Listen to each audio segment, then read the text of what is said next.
All right. Welcome back to another episode of Two Plain Sports. As you guys can see, we've got our guy Brumbaugh back. Welcome back, Brum. Good to have you back. Thank you. I'm glad to be back. Had a little bit of a hiatus, took about a week off, feeling refreshed and recharged. I took a bye week, basically, like Oklahoma. So I'm ready to roll in the stretch run. Championship November's around the corner for whatever bowl game OU ends up going to. Hell yeah, my brother. Fresh legs, fresh vocal cords, whatever you need to get through this stretch of the season. And we'll still have Brody on here and there as we go through the rest of the season and maybe later on. So for you guys that really liked his takes, don't worry, he's not gone forever. Just not probably not going to be a super regular person like me and Brumba are. But for today, we're going to talk a little bit of Anthony Evans, everything that's happened over the last couple of days with him. We'll talk about Jimbo Fisher and what he said during his press conference and how that can actually benefit Oklahoma in recruiting. And then, as we do every Friday, we will do our college football picks for the weekend. Before we do any of that, though, make sure you're hitting subscribe if you're not already. I think it's like a little over 50% of you that are watching are not subscribed. So make sure you do that. Hit the like button, comment, let us know what you think about everything we talked about. I'm sure people are going to have some opinions on how dumb Jimbo Fisher sounded during that press conference. Let's get into it. So Anthony Evans, 4-star wide receiver, currently committed to Oklahoma. It was on Wednesday. It was like early afternoon. On3 posted multiple times. It seems like whatever reason, they didn't have the correct information. At first, they said it was going to be an official visit that Anthony Evans was going to take to Georgia. Then it was unofficial. Then they said it was official again. Anyways, he's going to be at the Georgia game. I believe it's this weekend. And people were going absolutely nuts because, as we all know, Brett Venables does have a policy where recruits are not supposed to be visiting other schools officially. And of course, some fans probably took it a little too far with their comments directed directly at the young guy. Probably some regrettable things were said, but at the end of the day, Anthony Evans has cleared the air and said that he is not going to be flipping anytime soon. He's 100% Oklahoma, which I believe. But I'm sure some people think it's lip service and he's not actually serious. You just got to take the kid for his word. He said he's 100% Oklahoma. He really just wants to take his mom. She's a lifelong dog fan. And it's just a good opportunity since they're already around because they're taking care of some family business there. Brum, what do you think about Anthony Evans? Do you feel like it's lip service or do you believe him for what he said? I mean, I can understand why the apprehension is there. Obviously, the morning of his commitment, which was on August 26th, we were under the impression, and the night before we recorded, that he was going to Georgia. That was all our gut feeling. Everything that we read the next morning was he's going to Georgia, and then by the afternoon, he committed to Oklahoma. And so, obviously, you've got that natural, like, wait a minute, this kid's going to visit Georgia after we almost lost him to Georgia and we had to flip him. From the outside looking in, it does appear like, wait, what's going on here? I mean, is the visit, am I happy it's happening? Maybe necessarily not, but he came out and cleared the air as far as the reasoning behind it. And because, they're there with family and his mom's a Georgia fan and it's free tickets. It's unofficial. It's not the end of the world. I mean, we did have Colton Vasek that went to Texas unofficially, but not like under the same circumstances. And he's still committed to Oklahoma. So, I mean, sometimes you got to trust these kids, if you're going to invest in them and then, say that, you form this relationship, this kind of working relationship, at some point you have to trust them. And I think that's what the staff is doing. I think he's still locked in. I don't think that you can flip a kid the morning of morning of his commitment, you're able to flip the kid and then he just turns around and flips right back. I don't think that really happens.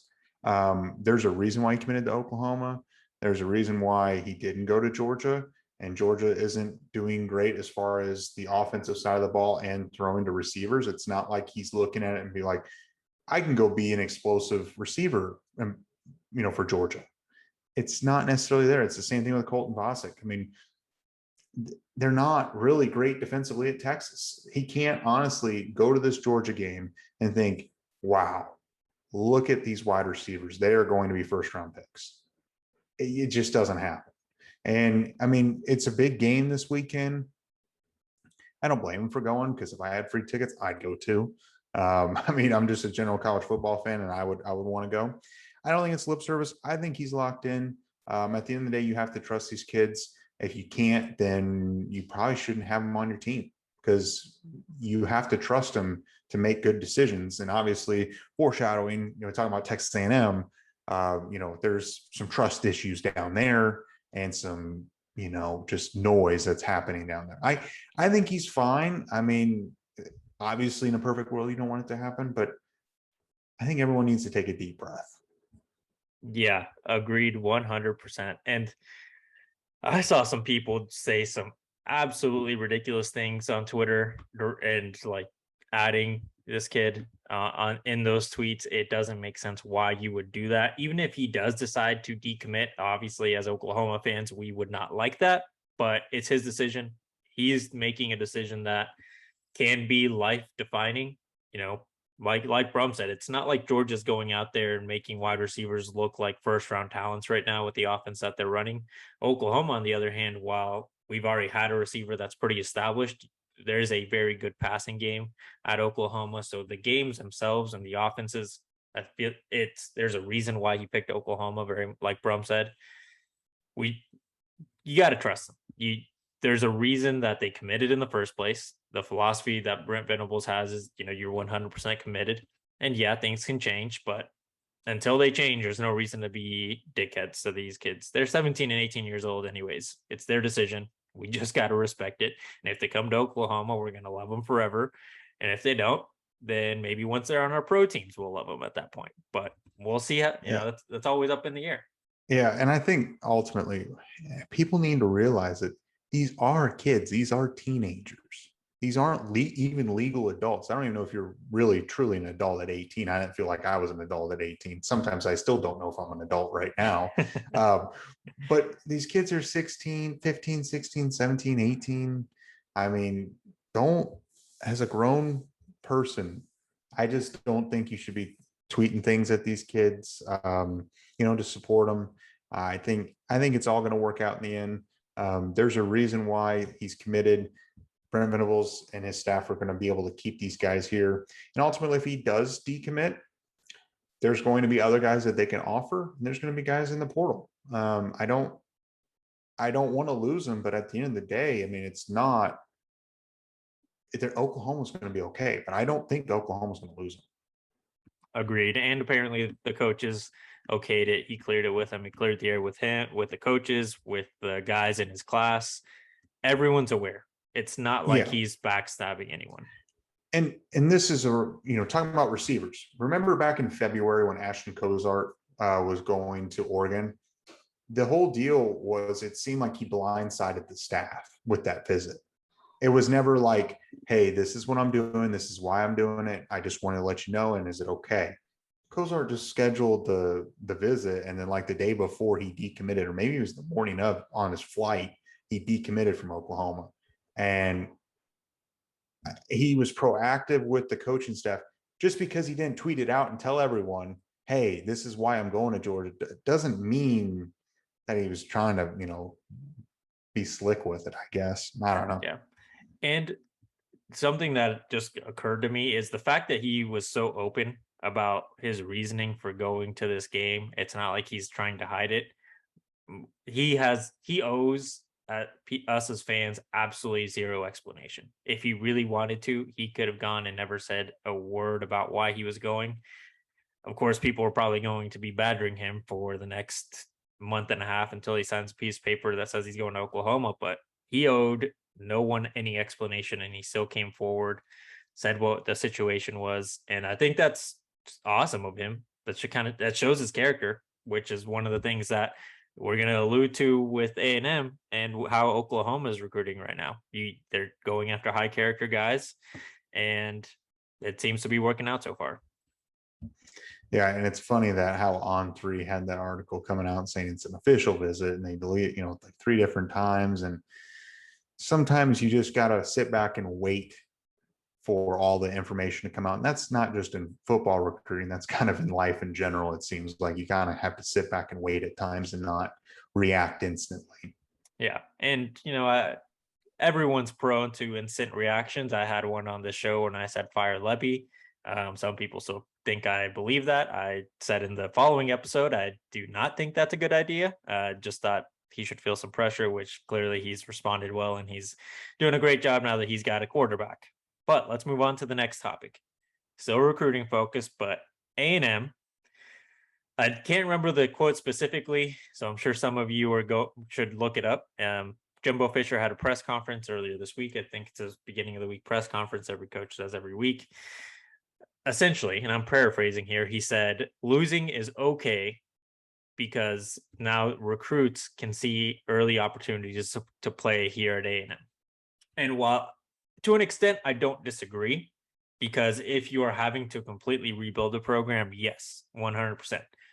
Look at Notre Dame, look at Oklahoma, look at Miami. Today, as we're recording this on Thursday, just got the number 2 corner in the class, or the number 2 player in the class, and Cormani McLean. Like, yeah, sometimes losing can be an advantage, but if it's early on in that coaching stint, Jimbo Fisher's been there for 6 years and is still preaching that losing is okay. At some point, you suck as a coach. And I was actually kind of thinking, and I didn't look up the specifics, so maybe next time. Has Jimbo Fisher been good since his national championship with Jameis Winston? Have his offenses been remarkable since he had Jameis Winston? Like, I can't recall ever thinking, holy crap, Jimbo Fisher is, a stud of a coach and creates great offenses year in, year out. So, well, I mean, I'll stop there. I know we kind of talked about it beforehand to kind of catch you up to speed with what he said, but do you think that in any way benefits Oklahoma, that he's okay with losing year in and year out? I mean, it's a really weird way to come out and say it. Like, you've been here for 6 years. You came to came to Texas A&M in 2018. And yeah, it's not expected that you're going to win year one, just like Venables. We had hopes, but he's still going to put together. He very well might win more games than Jimbo Fisher after putting together a historic recruiting class. And I saw a graphic actually that the other day was comparing Kevin Sumlin's tenure and Jimbo Fisher's tenure. Jimbo's 37-18 at A&M right now. And I think Kevin Sumlin was like 37-20 at about the same time, or something like that. It was very, very similar. And people were calling for Kevin Sumlin's job. Now, I think Jimbo's staying because that buyout was like 80 something million dollars. I mean, there's no way that they're going to write a check for $80 million for him to get lost. They're not calling for his job because they literally can't financially float that kind of bill. Now, when they get the opportunity, if they're still losing, then probably he'll be gone. But the whole message that you're telling recruits, hey, you can still come here and play day one. Think about it. Look at us. We suck. I've been here for 6 years, but we still suck, but you can make the difference. It's like, at what point you're like, why aren't you getting better at this point? You've had your guys here. You've had guys that have come in as a freshman and have graduated. You've had all the cycles you could ever ask for in the best recruiting cycle ever, and you still can't put together a winning, they have winning records, but they're not competing for national championships. That last class should have helped elevate them to the top, or top third of the SEC, and they're not there, obviously. I did see they're starting their 5-star quarterback this weekend, Connor Weigman. So that might make the difference for them, but I mean, it's too little too late at this point. I do think it helps Oklahoma. I think also the off the field noise is going to help as well. That locker room seems to be, now this is all from the outside looking in, it seems like that locker room's in disarray right now, and it's really broken. 3 players are suspended: Denver Harris, Chris Marshall, PJ Williams. All have been suspended indefinitely. There's rumors of what exactly happened. I don't know. Something in the locker room might have had might have done a few things that they're not supposed. I mean, obviously they did things that they're not supposed to do in the locker room or whatever. I'm not going to comment on exactly what they did. Um, but when you start, this is the biggest problem we talked about. We've been talking about this since NIL started. Talking way back when this podcast first started. While you're going to be able to land a lot of top recruits with the funding that Texas A&M has, and don't get me wrong, you're going to have a lot of talent. The talent can't be great unless it has the coaching and the culture, and they fit the culture around them. I mean, it's just, you can put a bunch of 5 stars together, but if they don't have great coaching and a great culture to keep them locked in, focused and everything else, it's kind of becomes a little bit of an issue. And that's what the problem A&M is having. Jimbo's doing him no favors. He externally and internally, it's bad. Externally, he can't win. People aren't happy with him. Internally, kids are getting suspended. Kids are thinking about entering the transfer portal.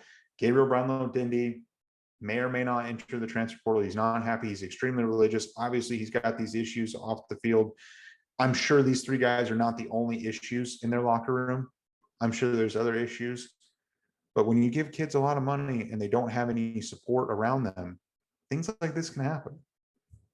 Yeah. And I heard it on it. I was listening to a different college football podcast earlier today, and they brought up a really good point.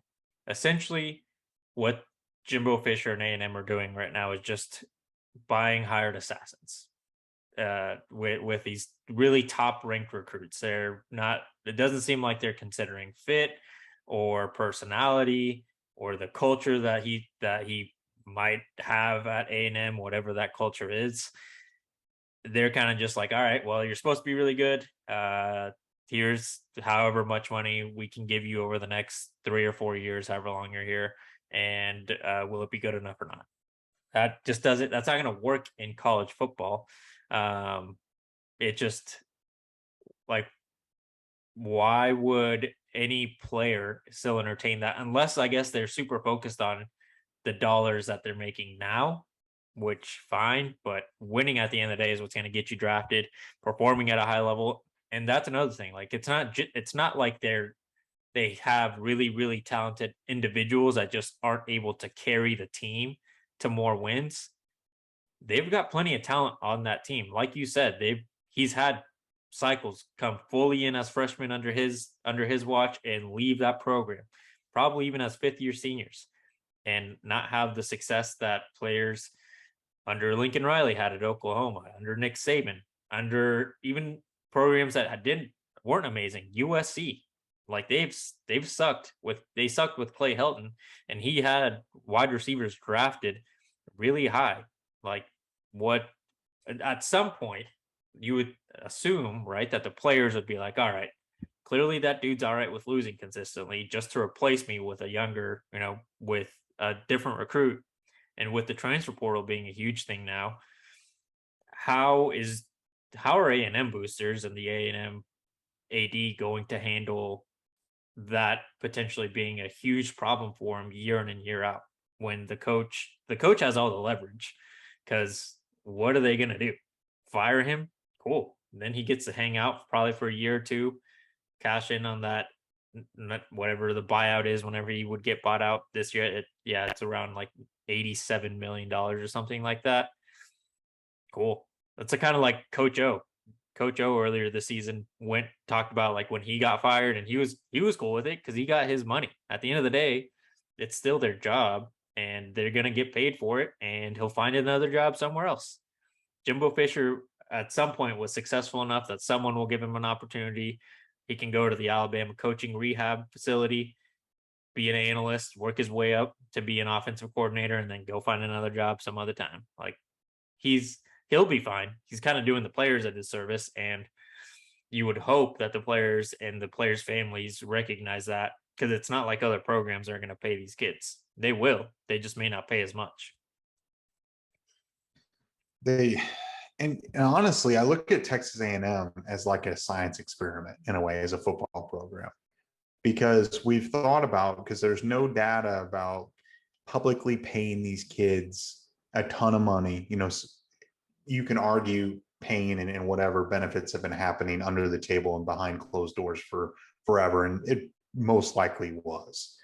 But this is the first time where I think truly the floodgates were open and they were writing ginormous checks for these kids. And you're looking at, don't care about the fit. You're a 5-star, you're extremely talented. We'll get you here and you're going to be good enough. You're going to fit in and work. And it's obviously the returns on that have not been great.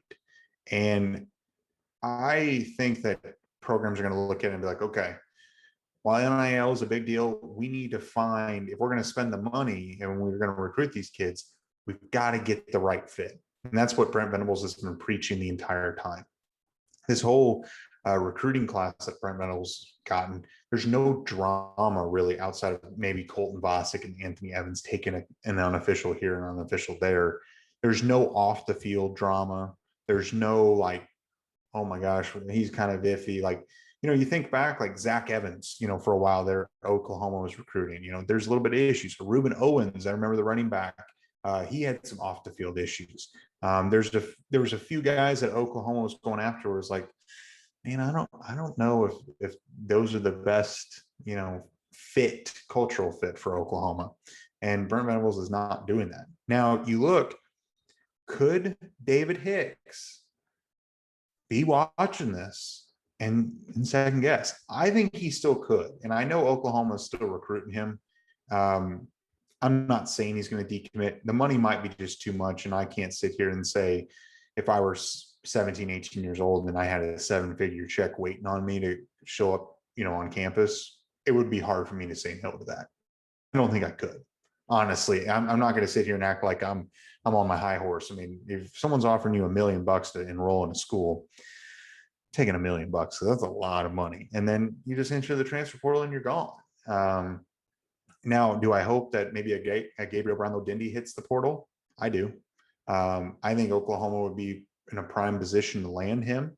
I think that there's going to be some kids leaving A&M, and I think you're going to start to see where A&M is going to maybe not be as good as they're supposed to be, and they're going to lose some guys. And I think Oklahoma's going to be in the right position and could scoop in and get one of the cultural fit kind of guys, the right pieces, like a Gabriel Brownlow-Dindy.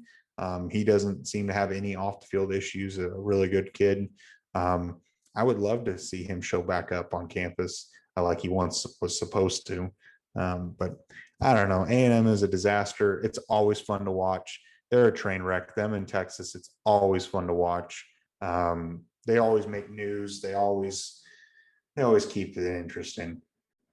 Yeah, they really do. And outside of like how Oklahoma could benefit because of the transfer portal and people potentially leaving the A&M team, it also helps with just recruiting high school kids, because yes, you're still going to have players that will take the bag. And I agree with you. If I was 18 years old and a good enough football player like these guys, and someone said, here's even $500,000 and all you got to do is show up, I'll be there. Like it happens. And as adults, I think most people would. If someone as a 25-year-old or however old you are offered you a large amount of money just to enroll in a university or do some job, I think most people will, because money kind of drives the world, as unfortunate as some may see that. It's just a matter of fact, I think. And these kids are doing what they feel is best for themselves or their families. And eventually they have the transfer portal to rely on and move on to the next opportunity. And Oklahoma can benefit from that. With the high school kids, I think most parents will probably be like, that's probably not a good place for you to be if the coach really doesn't care about your success long term, which to me, that's what it sounded like. But who knows? It's interesting. And it's going to be fun to watch, I think, once the season wraps up and the transfer portal does open up, how many kids truly leave that A&M program to find a better opportunity where winning is going to be more common than losing.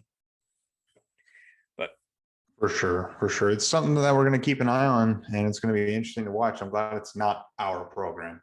Honestly, I'm glad we're not in their position. Yeah, facts. Let's go ahead and move on to our weekly segment, Picks Friday.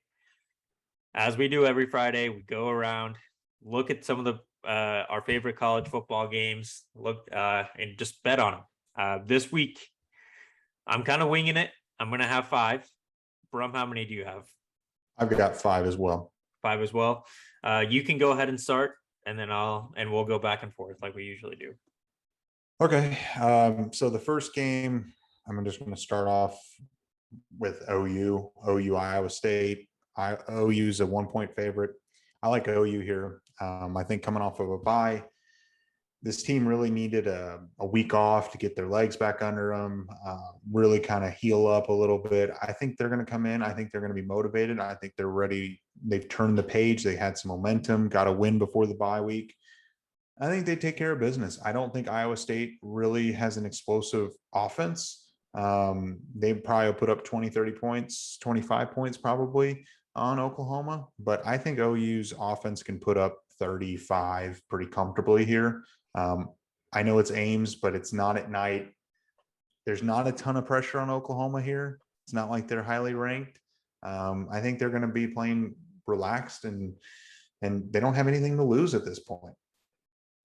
Yeah, I'm going to join that with you for the exact same reasons. I'm also not very scared of the Iowa State offense. Their defense is amazing. And if you guys didn't watch our the preview video I did with Brody, definitely go back and watch it. We go pretty in depth from their squad, kind of how Oklahoma matches up with them.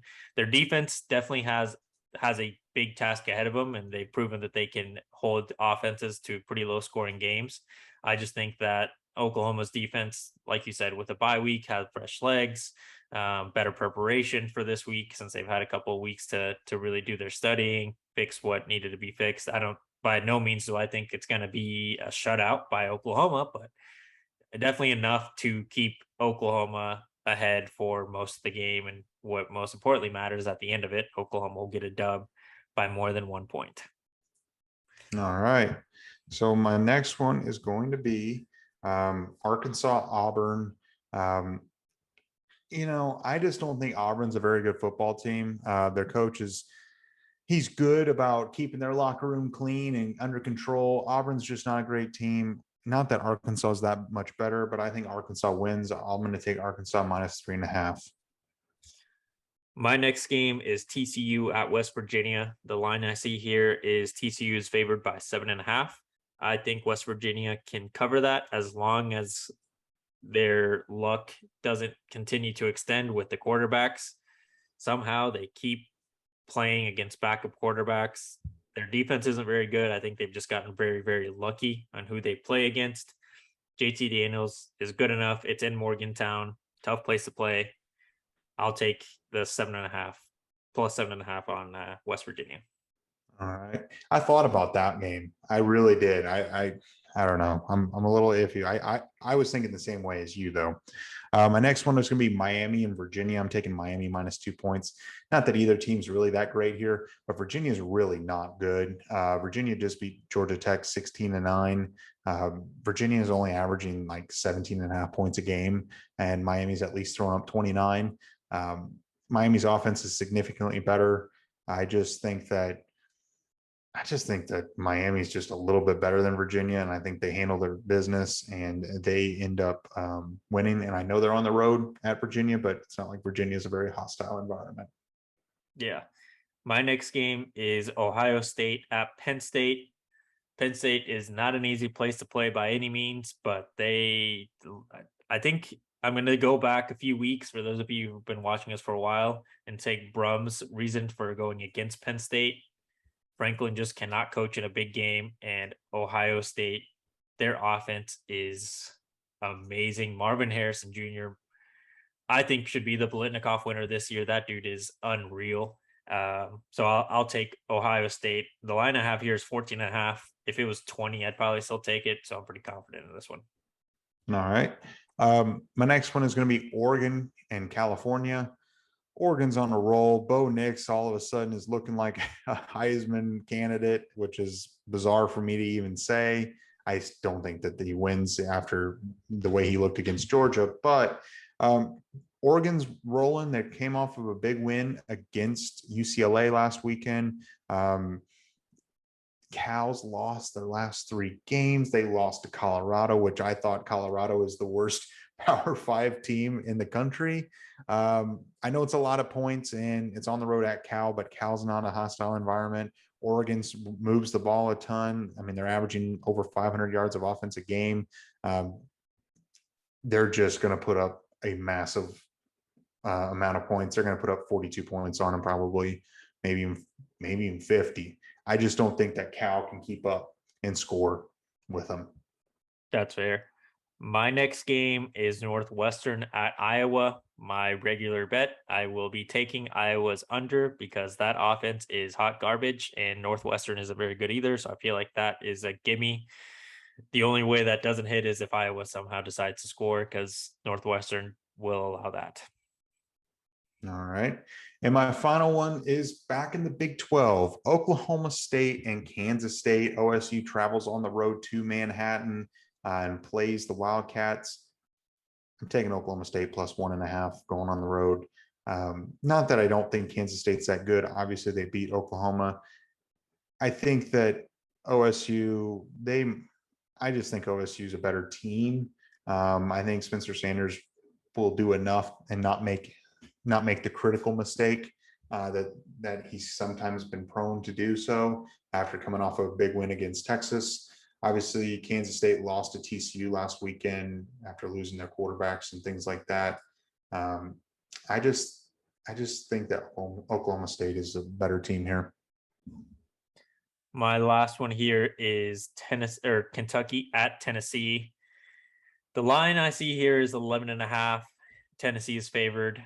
I'm going to take Kentucky. I think Kentucky is still good enough to cover that spread. By no means do I think they can win it, but I think they can definitely keep it within 10 points. Like their offense is good enough that they'll score some points on Tennessee's defense because Tennessee's defense has looked good at times and they've looked really bad at times. And if they don't get up for this one, Kentucky's going to make it a game for a good bit until that offense can get humming like they have been. Gotcha. I got a question for you. What is your record overall?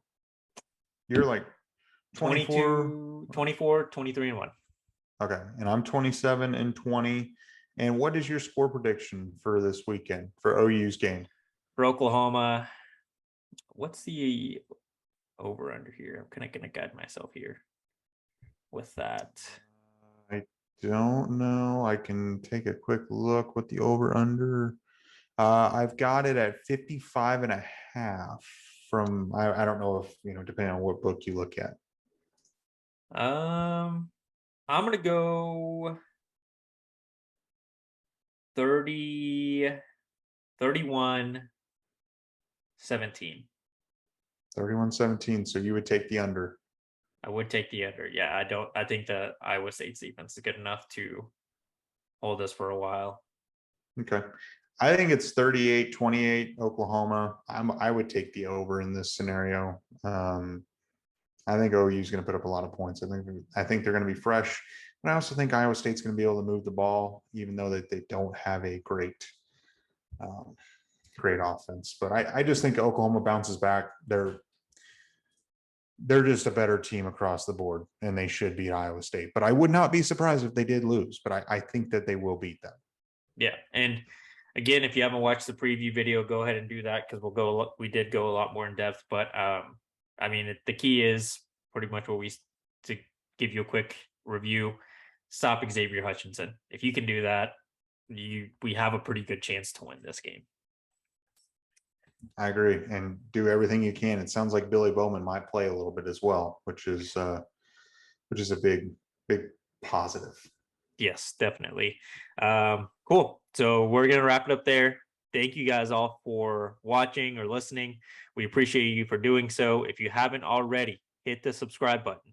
Big important step there. Hit that button right under us. If you're on a computer or phone, it's right below us, right there.